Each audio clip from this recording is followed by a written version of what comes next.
कथा का प्रवाह आज मथुरा में कंस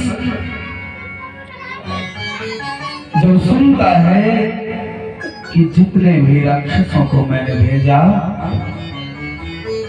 उन सबको वो काला कन्हैया मृत्यु के घाट उतार देता है, तो अब उसे किसी पर विश्वास न रहा और उसने ठाना कि अब मुझे ही कुछ करना पड़ेगा।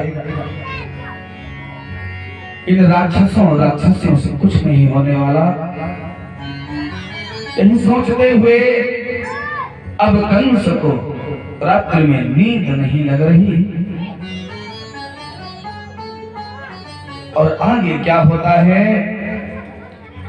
नारद जी को देखिए। इधर नारद जी के मन में कोई भी, उनके मन को भी चैन नहीं पड़ रहा, क्योंकि आखिर तो वो हैं देवताओं की हितैषी, धर्म के रक्षक। नारद जी सोचते हैं भगवान तो लीला करने में व्यस्त, उनको भला कहां फुर्सत।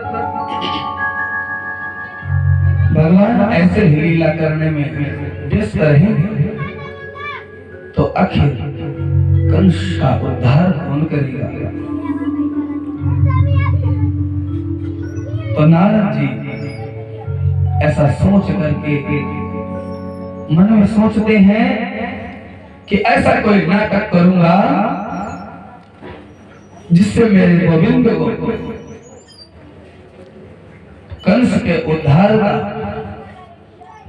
समय जाना पड़े और मेरे गोविंद समय रहते ही कंस का उद्धार करें। और सीधे सीधे नारद जी पहुंच गए मथुरा के महाराज कंस के पास। और संत नारद जी मथुरा में पधारे तो कंस जब उनको देखा तो दंडवत प्रणाम करके बोला, अहो भाग्य मुनिवर प्रणाम, आए और हमारे घर आंगन को पवित्र करें। नारद जी को लेकर सिंहासन के गुरु गद्दी पर बैठाता है और उनसे पूछता है, हे नारद जी कहिए कैसे आना हो भगवान। तो नारद जी ने कहा, आने की तो बात छोड़ो, अरे तुम्हें पता होना चाहिए कि तुम्हें मारने वाला अब 11 वर्ष का हो चुका है। कंस ने कहा, क्या बताऊं भगवान, उसी को तो बार बार सोचकर दिन रात सोचकर मेरे कान पक गए हैं और मेरे मस्तिष्क में विचार ही नहीं आ रहा कि मैं उसे मारूं तो कैसे मारूं, क्योंकि मैं अगर गोकुल गया तो मुझे सब पहचानते हैं। तो उन्होंने नारद जी से क्या कहा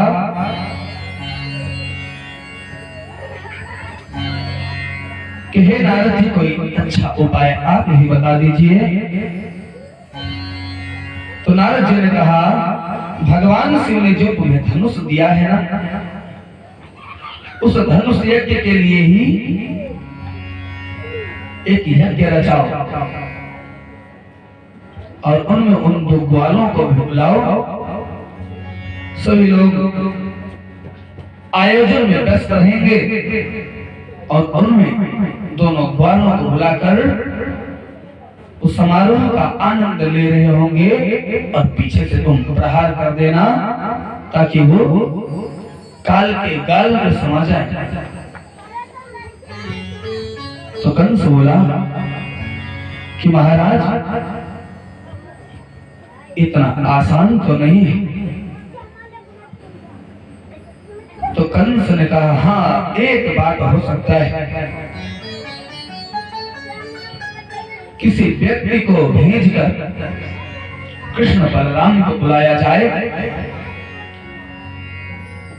और ऐसा व्यक्ति जाए जो उन सबसे अच्छी तरह से परिचित हो। नारद जी ने कहा, हे कंस,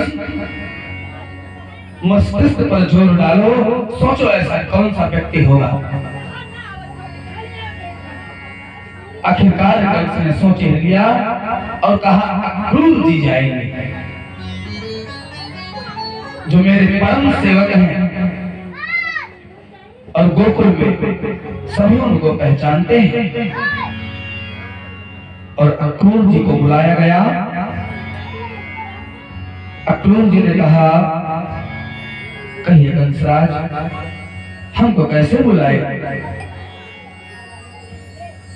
तो कंस ने कहा, आपको मेरा एक कार्य करना है। अक्रूर जी बोलते हैं कि कहिए कंसराज, मैं आपके सामने हूं। उन्होंने कहा, हे अक्रूर जी, जैसा कि आप जानते हैं कि आकाशवाणी में यही कहा गया था कि देवकी का 8वां गर्भ तुम्हारा काल होगा। सो उस वाले को यहाँ मथुरा में लाना है और कैसे लाना है वो भी मैंने विचार कर लिया है। इसी कारण आपको मैंने बुलाया है। आपको मात्र एक कार्य करना है, जेन केन प्रकारेण कृष्ण और बलभद्र को मथुरा तक ले आओ, बाकी कार्य मैं संपन्न करूंगा। तो अक्रूर जी तो भगवान परम भक्त, लेकिन मन में सोच रहे हैं कि अगर नहीं गया तो ये दुष्ट मुझे मारेगा, और भगवान को ले आकर अगर इनके हवाले कर दूं तो भी नहीं ठीक, लेकिन धर्म की मर्यादा को रखते हुए अक्रूर जी ने सोचा कि मैं चलकर सारी बातें ठाकुर से कहूंगा। अगर ना कहूंगा तो कंस मुझे मारेगा। अक्रूर जी सोचते हैं कि दोनों तरफ से मुझे मृत्यु का सामना करना पड़ेगा। आखिर अपयश भी मृत्यु की ही श्रेणी में आता है। ना कहूं तो कंस मारेगा और भगवान को लाकर मृत्यु के दरवाजे पर खड़ा कर दूं, और जो उसे अपयश होगा उससे भी मुझे मृत्यु के समान कष्ट होगा। सो मेरे लिए दोनों मृत्यु के ही समान है। अक्रूर जी सोचने में मग्न। तो कंस झल्ला कर बोलता है, अरे अक्रूर जी, आप बार बार क्या सोच रहे हैं? आप तो बस इतना ही बताओ कि आप जाओगे या नहीं जाओगे। अब आया धर्म संकट। अक्रूर जी कहते हैं कि ठीक है कंसराज, मैं अवश्य जाऊंगा। यह सोच करके रथ को लेकर के अक्रूर जी निकलते हैं। भागवत जी में बड़ा सुंदर श्लोक, सुंदर मंत्र, सुंदर ऋचाएं। मनोरथान करो किच्चे जनो देवहतानपि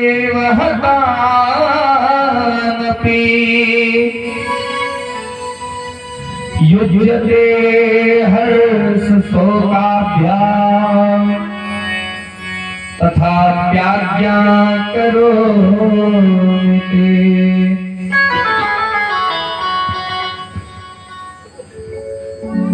राजन, सोचा तो तुमने सही है। अक्रूर जी ने कहा कंस से, आपने सोचा तो सही है। अक्रूर जी रथ पर सवार पुनः उतर कर सोच कि लाओ एक बार और समझा देता हूं कंस को। रथ से उतरे और बोले कि सोचा तो तुमने सही है, लेकिन सोचने से कुछ नहीं होता। व्यक्ति को कर्म करना चाहिए और कर्म का ही फल व्यक्ति को मिलता है। गीता में ठाकुर कहते हैं, कर्मण्येधिकारस्ते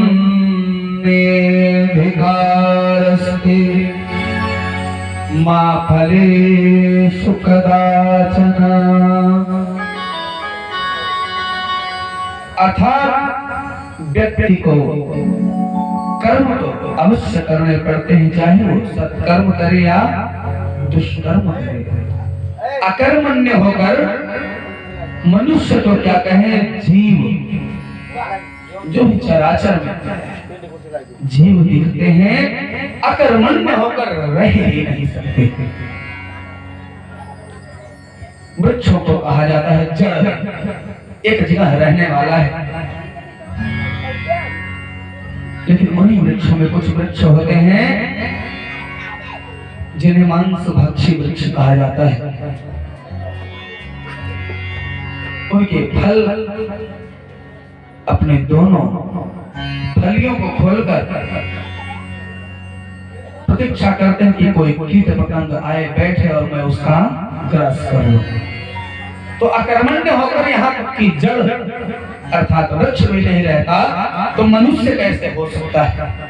चाहे सही करे या गलत करे, कुछ न कुछ तो करना पड़ेगा। सो अक्रूर जी कहते हैं, महाराज आप कह तो रहे, लेकिन ये संभव कैसे होगा? मैं लाने तो जा रहा हूं, लेकिन एक बार आप विचार करना कि आप मारेंगे कैसे? सो परिणाम यह हुआ कि अक्रूर जी ने सोचा बड़ा दुष्ट व्यक्ति है। सो अक्रूर जी ने खींच कर रथ की डोर को पकड़कर आगे को रथ बढ़ाया और जब आगे को रथ गया, वृंदावन की सीमा पर पहुंचे तो देखे कि ठाकुर गैया चरा रहे हैं और मन ही मन सोच रहे हैं कि आज मैं उस परब्रह्म को देखूंगा जिसका दर्शन जन्म जन्म मुनि जतन कराही, अंतराम मुख भाव कराही। तो जिसके मैं दर्शन आज पाऊंगा वो मुझे काका कहेगा। यही सब सोचते हुए अक्रूर जी गदगद हृदय से वृंदावन की सीमा पर पहुंचकर कान्हा को देखते हैं और मेरे ठाकुर जब देखते हैं तो दौड़ते हुए भगवान आते हैं और भगवान के आते ही अक्रूर जी ने हाथ जोड़कर प्रणाम किया। मेरे ठाकुर ने कहा, काका ये क्या कर रहे हैं आप? आखिर आप तो मेरे काका हैं ना? यही बात सोचकर अक्रूर जी के नेत्रों में अश्रुबूंदें तक पड़े, जिनके दर्शनों के लिए जन्म जन्मांतर युग युगांतर और कल्प कल्पांतर तक मनुष्य ऋषि मनीषी यक्ष गंधर्व किन्नर नर जिसके दर्शनों के लिए वर्षों तक तपस्या करते हैं, ऐसे श्री लीला बिहारी ठाकुर का मुझे आज दर्शन सहज ही प्राप्त हो गया। लगता है आज मेरे जन्मों जन्मों का पुण्य उदय हुआ। सो ठाकुर ने पूछा, काका कैसे आए, कैसे आना हुआ? तो अक्रूर जी कहते हैं, इसको बताना मैं उचित नहीं समझता, क्योंकि अक्रूर जी अभी बोलने की स्थिति में नहीं थे। बार बार उनका मन संकुचित हो रहा था क्या कैसे कहूं, मैं ये जानता हूं कि मैं लाला को लेकर जाऊंगा तो कंस इन्हें मार देगा।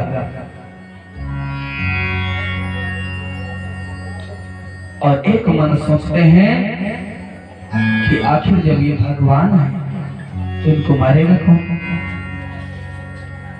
मन के भीतर द्वंद्व चल रहा है, विचारों का, कुविचारों का और सुविचारों का, कुमति और सुमति का द्वंद्व, जिसे प्रचंड द्वंद्व भी कहा जाए तो भी नहीं कम। मन में प्रचंड द्वंद्व विचारों का चल रहा। ठाकुर ने अक्रूर जी का मुख देखा तो भला ठाकुर से क्या छिपा।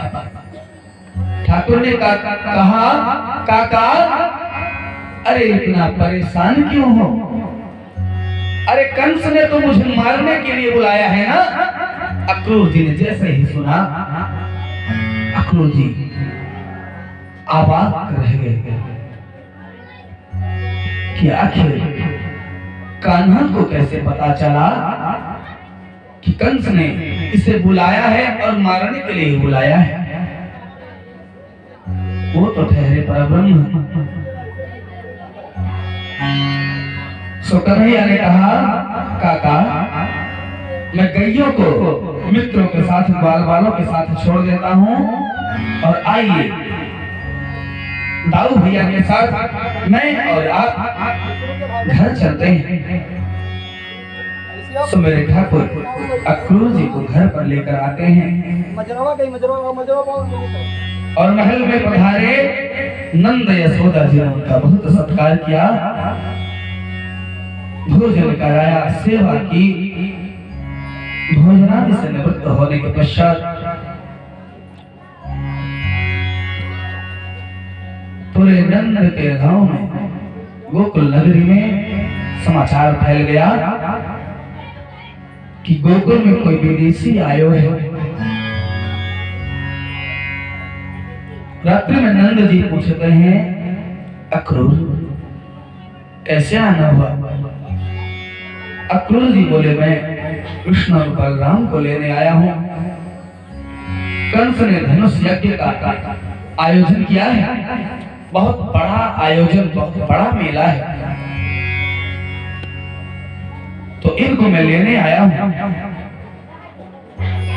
मैया यशोदा भोजन करने बैठी थी, जैसे ही उन्होंने सुना कि मेरे लाला को कोई लेने आया है, खाना एक तरफ और लाला की सोच एक तरफ, सो खाना छोड़ा, वैसे ही धाई और पहुंची अक्रूर जी के पास। कहा, क्या मेरा कान्हा कहीं नहीं जाएगा?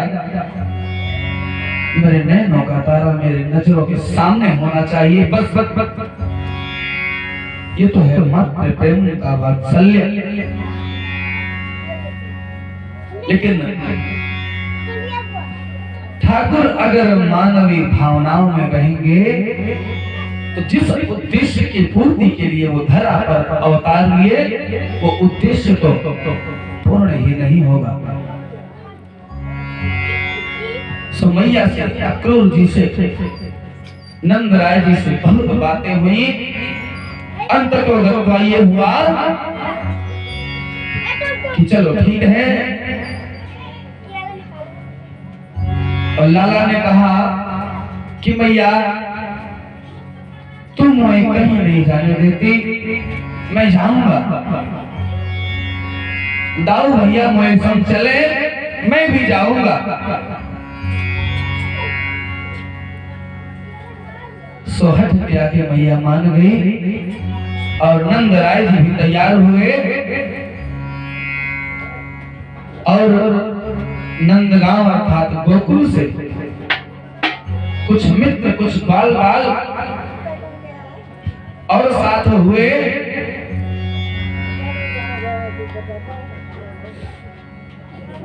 और ये समाचार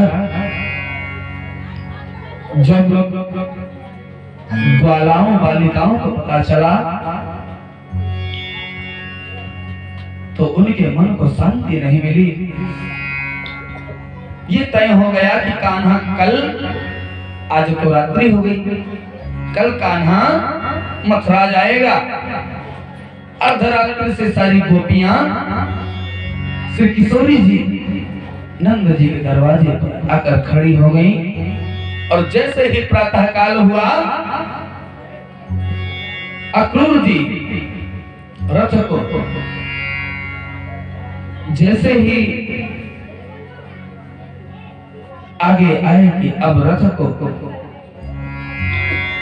महल से बाहर निकालकर पथ पर लाया जाए, तो जैसे ही नंदराय जी का बड़ा सा दरवाजा खुला,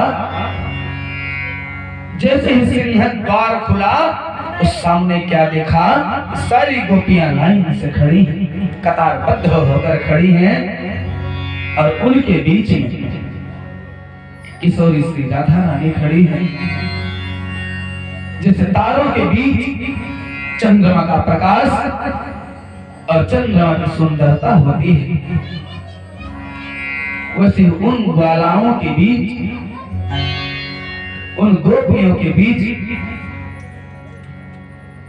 ठाकुरानी श्री राधा रानी वैसे ही विराजमान, और उनकी अलग ही शोभा। और अक्रूर जी जैसे ही देखते हैं तो कहते हैं, क्या बात है, आप लोग इतने चिंतित क्यों दिखाई देते हैं? सो कोई गोपी अक्रूर जी को बिना जवाब दिए आकर रथ के आगे खड़ी हो जाती हैं और कहती हैं, आज अगर लाला जाएगो तो रथ को पहियों हमारे ऊपर से तो चढ़ाने पड़ेगो। अर्थात अगर लाला आज मथुरा गया तो हम लोग पहिए के नीचे सो जाएंगे और रथ को आप अभी निकाल पाएंगे जब रथ का पहिया हमारे ऊपर से जाएगा। अक्रूर जी ने कहा, हे देवियों, हठ ना करो, नंदराय जी भी जा रहे, आपके नगर से भी बहुत लोग जा रहे, वहां मेला है।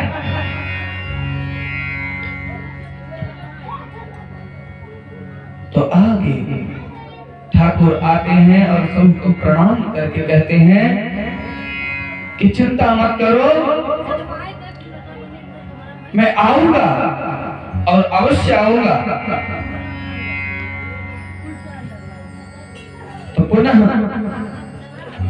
आगे की लीला ठाकुर पुनः करना प्रारंभ करते हैं और मैया खड़ी खड़ी नैनों में जल लिए एक खंभे को पकड़कर रो रही। मेरे ठाकुर मैया के पास गए और मैया को सांत्वना दी और सभी से बोले, कृपया मुझे जाने की अनुमति प्रदान करें, मैं आऊंगा, मैं मेला देखने जा रहा हूं, आऊंगा। जैसे गोपाल प्रणाम करके रथ में विराजित होकर चले तो मैया के प्रेमाश्रों को बार बार मेरे ठाकुर सोच में व्यस्त कि वाह, मां का प्रेम तो सदैव सर्वोच्च ही कहा जाता है और सर्वोच्च ही रहेगा।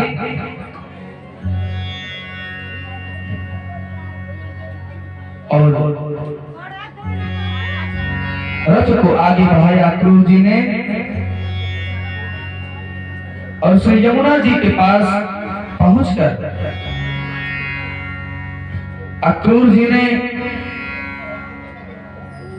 सोचा कि स्नान कर लिया जाए और उन्होंने यमुना नदी में डुबकी लगाई और डुबकी लगाने के पश्चात क्या देखते हैं, नदी के अंदर डुबकी लगाई तो उन्होंने देखा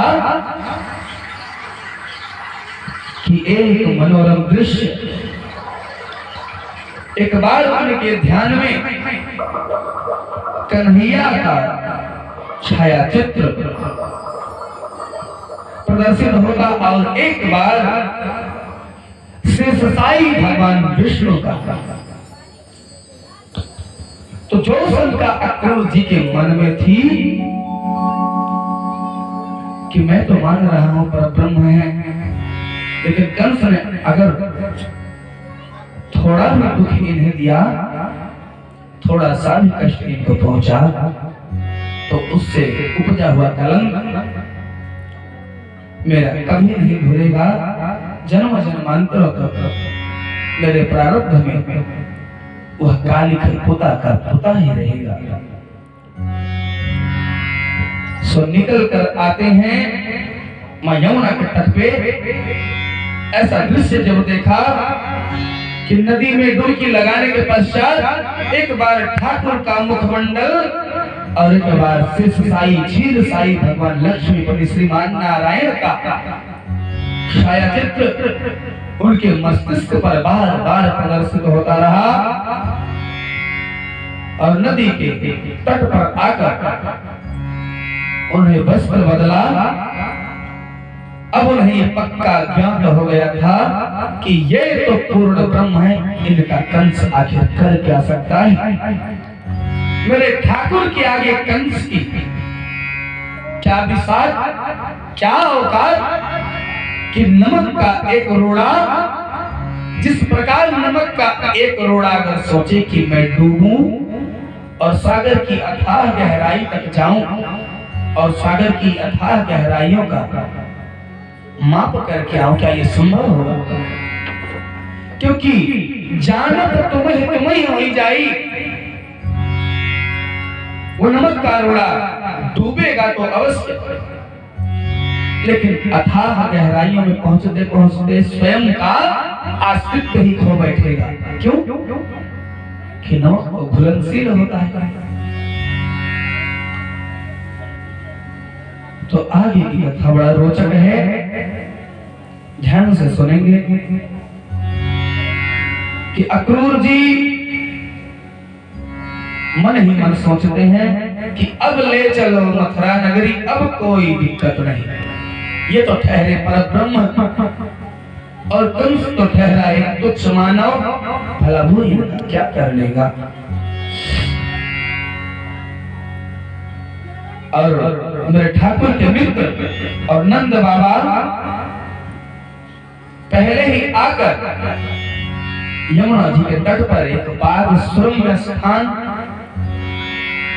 वहां पर बैठे पेड़ के नीचे, वृक्ष के नीचे आराम कर रहे हैं। और ठाकुर और बलराम जी जाकर उन्हें प्रणाम करते हैं।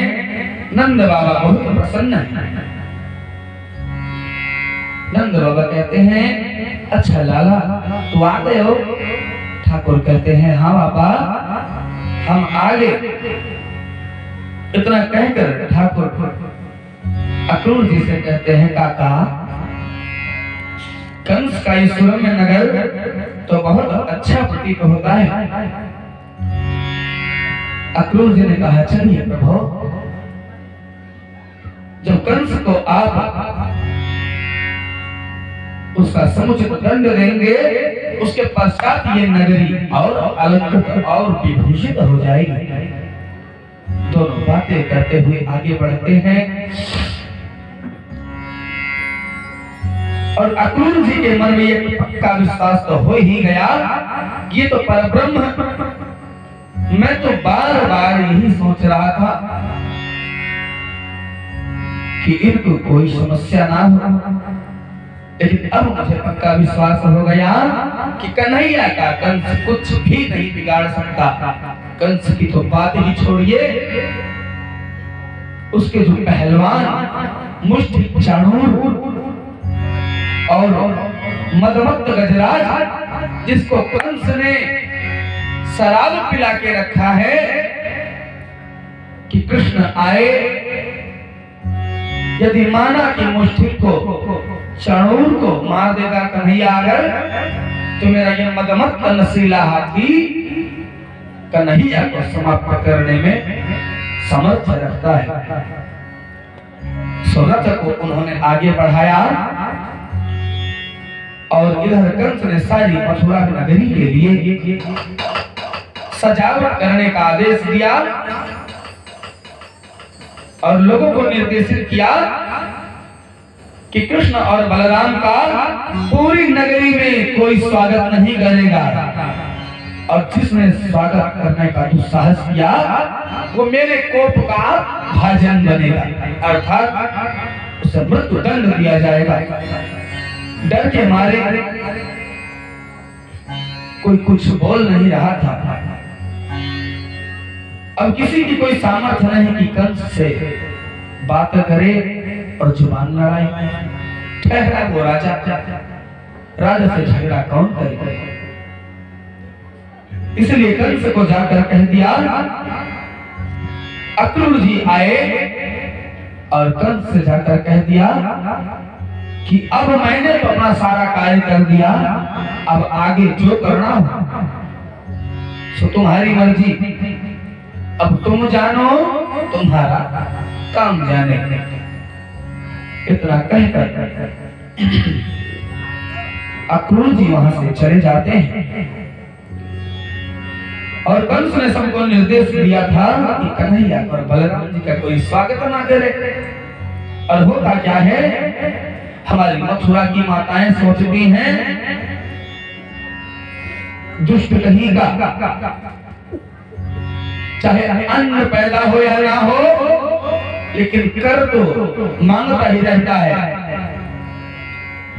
राजा का परम कर्तव्य होता है कि अपनी प्रजा का रक्षा करे।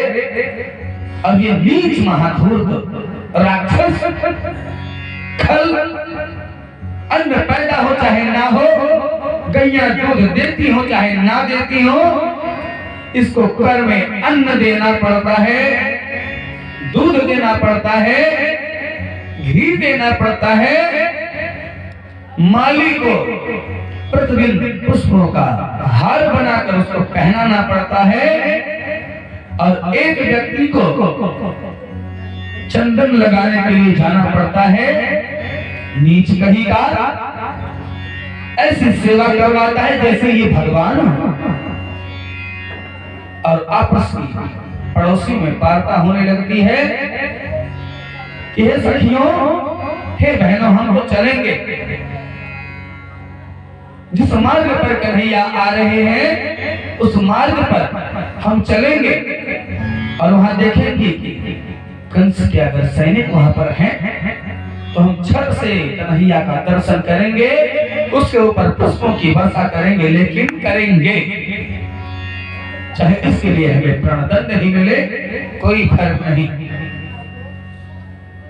क्योंकि जो आज आने वाला है, जिसका दर्शन हमको होने वाला है, वो कोई साधारण मानव नहीं, वो तो सृष्टि का निर्माण करता, सृष्टि का पालन करता और सृष्टि का संहार करता साक्षात नारायण स्वरूप है। उनके दर्शन हम अवश्य करेंगे और जहां जहां मेरे ठाकुर के चरण पड़ेंगे वहां की धूली का बराबर कोई धाम, कोई तीर्थ नहीं कर सकता। वो धूली भी हम अपने साथ लाएंगे। तो बिना जाए तो ये संभव होगा नहीं। माताओं ने सोच लिया हम दर्शन करेंगे और धूली बंधन भी करेंगे, देखते हैं कंस हमारा क्या करेगा। समस्त माताएं बहनें अपनी अट्टालिकाओं पर चढ़कर सोचने लगी कि लाला इधर से निकसेगो तो हमको दर्शन जरूर देंगे। वास्तव में प्रेम जब उमड़ता है तो नियम नहीं देखता। कन्हैया ने सोचा अब मैं मथुरा में तो पहुंच गया, लेकिन कंस का उद्धार तत्काल अतिशीघ्र मुझे करना है, बिना किसी माया जंजाल में फंसे। सो आगे की लीला मेरे ठाकुर क्या करते हैं कि कन्हैया ने कहा जिस प्रकार मेरे राघव सरकार ने कहा था गुरुदेव से, नाथ लखनपुर देखन चाहनी, प्रभु सकोच डर प्रगट न कहानी।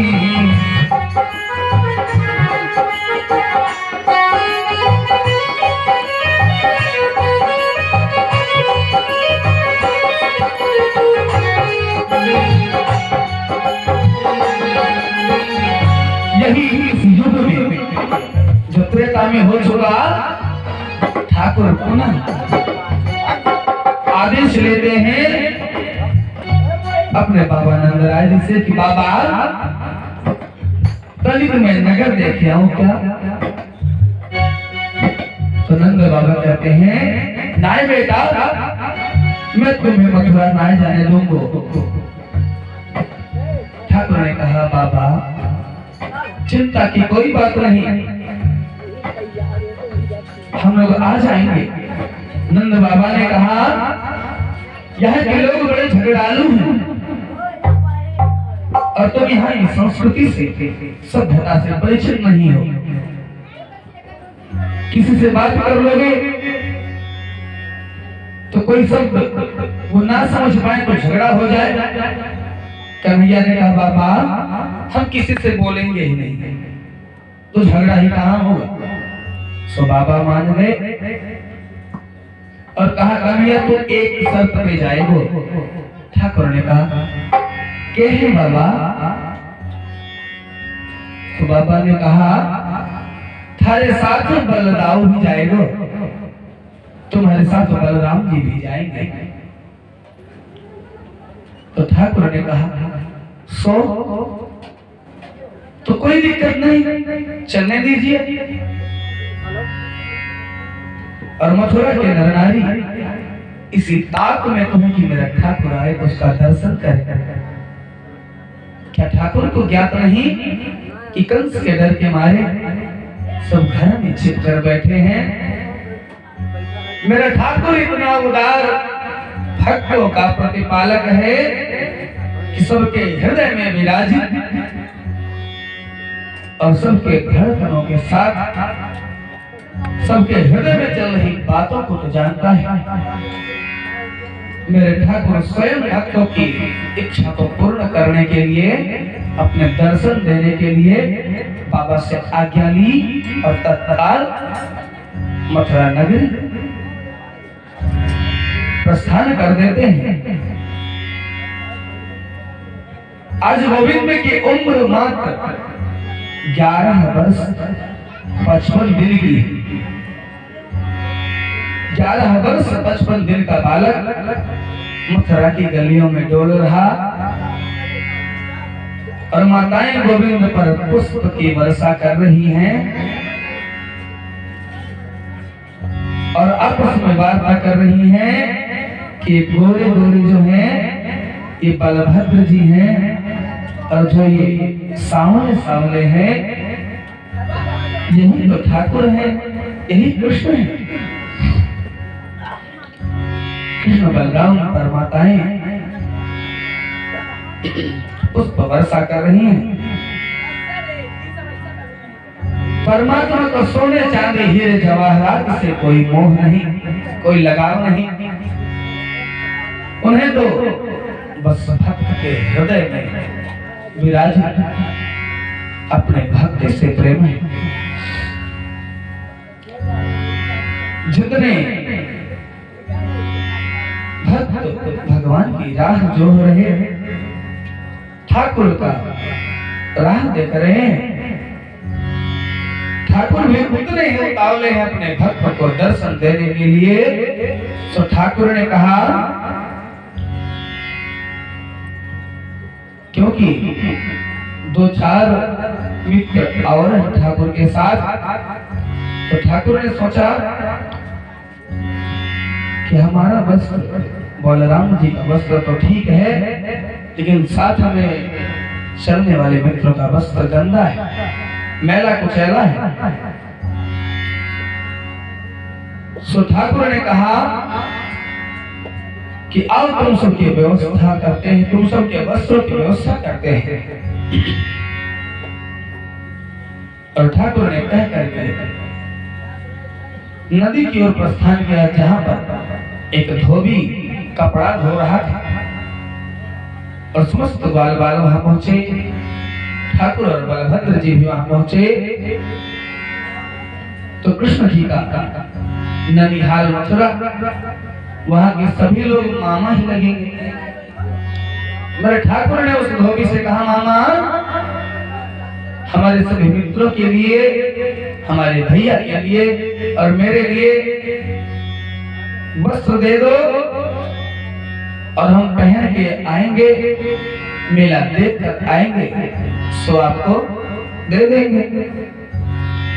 धोबी झल्ला कर बोला, अरे दुष्ट, तुम महाराज कंस के कपड़े पहनेगा?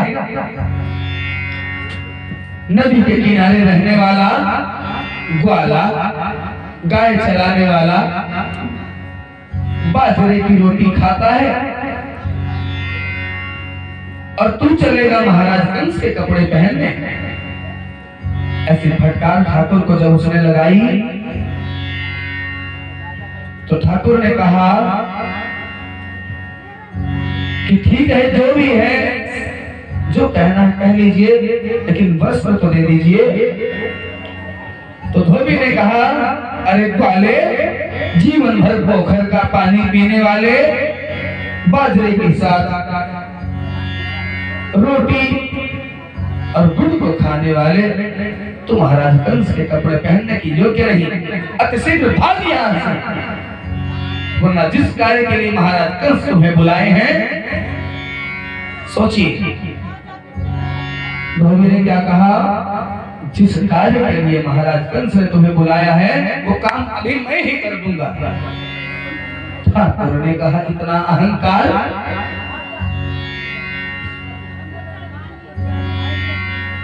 सो उन्होंने कुछ कहा नहीं, और जब कुछ कहा नहीं वहां खड़े रहे। धोबी को गुस्सा आया और अपने डंडे लेकर के सबको दौड़ाने लगा। तो दौड़ते दौड़ते ठाकुर आगे जाकर रुके कि देखो मामा जी, आप तो बड़ी गुस्सा कर रहे हो। और धोबी दौड़ाता रहा और मेरे ठाकुर की उंगली पकड़कर पीछे चल रहा एक मित्र, बहुत प्यार से, बहुत दुलार से, बालक का मन कोमल, एक अबोध बालक इस गर्व में मेरे ठाकुर की नन्ही नन्ही उंगलियों को पकड़कर चल रहा। आज छोटे से बच्चे के मन में हुए ये गर्व है कि मैं कान्हा का मित्र हूं, मैं ठाकुर का मित्र हूं। और स्वयं विचार करें आंख बंद करके कि एक छोटा सा बच्चा है, वो नन्हे बाल गोपाल का, नन्हे ठाकुर का छोटा सा उंगली पकड़ कर चल रहा है, सो क्या दृश्य होगा। और वो मंद मंद गति से चल रहा है, पहने हुए पायल पैजनियां छम छम की आवाज करती हुई आगे बढ़ रहा और धोबी दौड़ा रहा है। जब धोबी डंडा मारकर दौड़ाने लगा तो उस नन्हे सखा ने कहा, कन्हैया जो होगी देखी जाएगी, जरा पूतना वाले हाथ को तो दिखा जिससे पूतना को मारा था। कन्हैया तो लीला बिहारी है, उस बालक के द्वारा ही अपनी लीला पूरी करा दिए। कि बालक ने कहा, जिस हाथ से तुमने पूतना का बल किया वो हाथ को दिखाओ, पीछे कुछ होगा तो मैं देख लूंगा। धोबी जब मारने दौड़ा तो मेरे सरकार, मेरे ठाकुर अपना छोटा सा हाथ, एक हाथ उस बालक के हाथ में दिए, जिसको पकड़कर नन्हा सखा चल रहा। और दौड़ रहा। ठाकुर ने कहा रुको, अब हमें नहीं भागना है, अब भागने वाले को भगाना है। सो ठाकुर ने यह कहकर उस बालक से अपना हाथ छुड़ाया और घुमाकर एक जोरदार तमाचा उसकी कनपटी पर लगाया, जिसके अमोघ प्रहार से उस धोबी का सिर कटकर अलग गिर गया और धड़ अलग गिर गया। लीला बिहारी सरकार की जय हो। और ठाकुर ने कहा रे मित्रों, ले अब जो कपड़ा तैने पहनना हो तो पहन ले। छोटे से बालक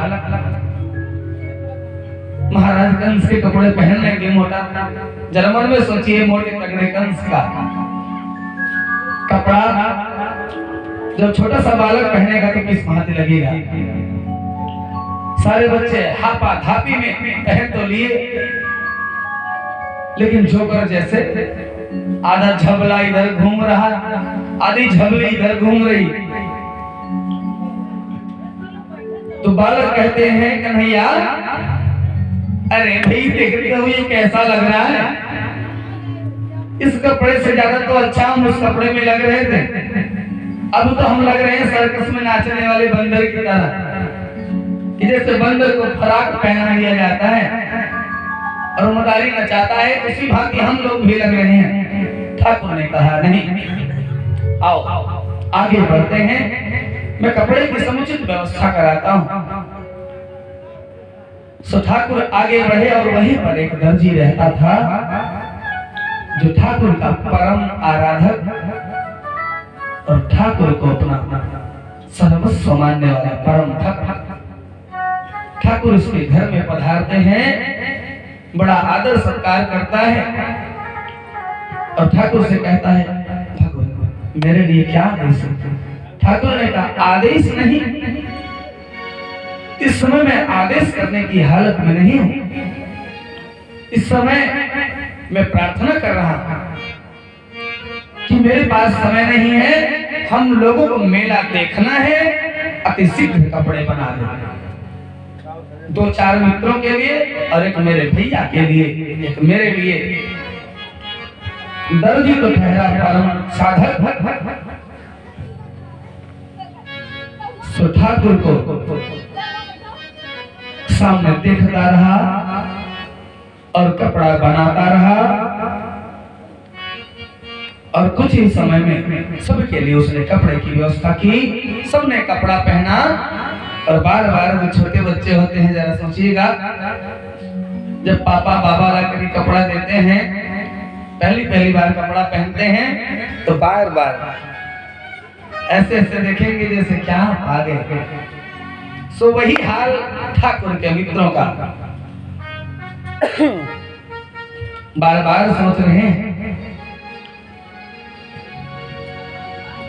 कि अब तो अच्छे लग रहे हैं। सो आइए, ठाकुर पहुंच गए हैं कंस के उस राजमार्ग पर, जहां पुनः एक घटना होती है। आइए ठाकुर के शरण में एक भजन।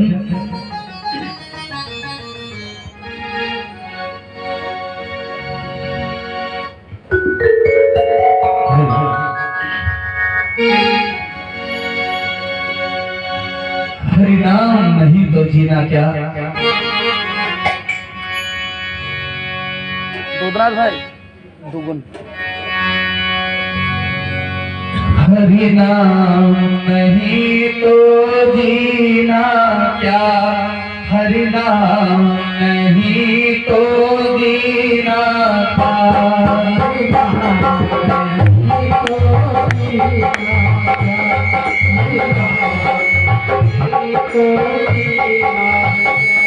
हरि नाम नहीं तो जीना क्या, हरि नाम नहीं तो अमृत में है नाम हरि का, अमृत में है नाम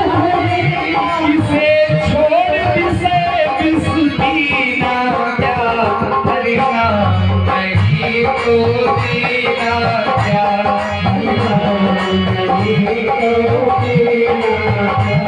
हरि नाम नहीं तो जीना क्या,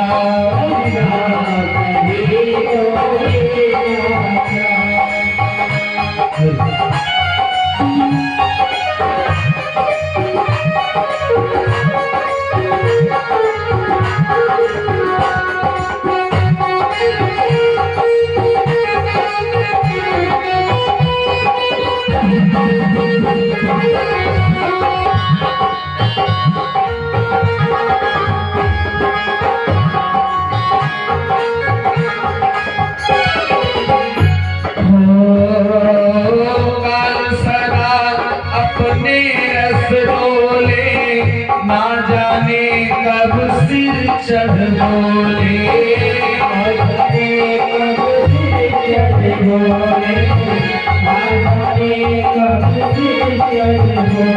वो काल सदा अपने रस डोले, ना जाने कब सिर चढ़ बोले, ना जाने कब सिर चढ़ बोले,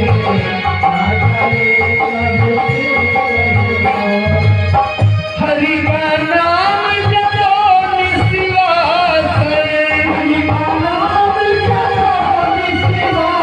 अरे इसमें बरस महीना क्या, हरि नाम नहीं तो जीना क्या, राघव नाम नहीं तो जीना क्या, श्री राधे।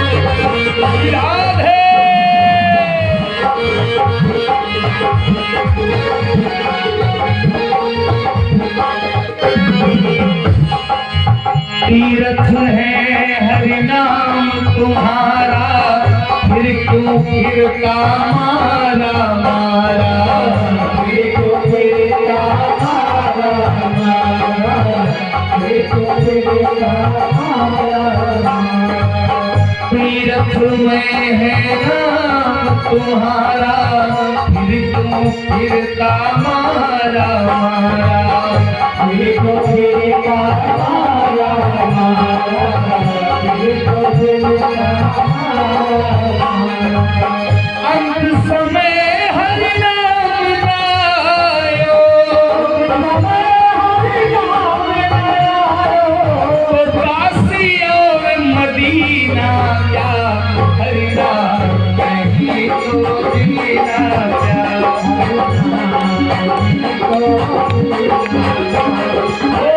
अमृत में है नाम हरि का, अमृत इसे छोड़ विषय पीना क्या, हरि नाम नहीं तो जीना क्या,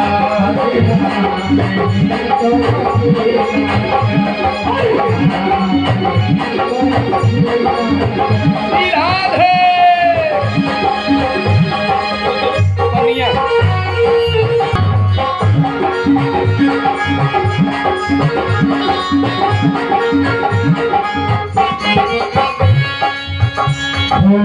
भूषण से सब अंग सजावे, जिह्वा पर हरि नाम न आवे, जिह्वा पर हरि नाम न आवे, जिह्वा पर हरि नाम न आवे, भूषण से सब अंग सजावे, जिह्वा पर राम नाम न आवे, जिह्वा पर राम नाम न आवे, देह बड़ी रह जाए यहीं पर, कुंडल कुंडल और नगीना क्या, हरि नाम नहीं तो जीना क्या, हरि नाम नहीं तो जीना क्या।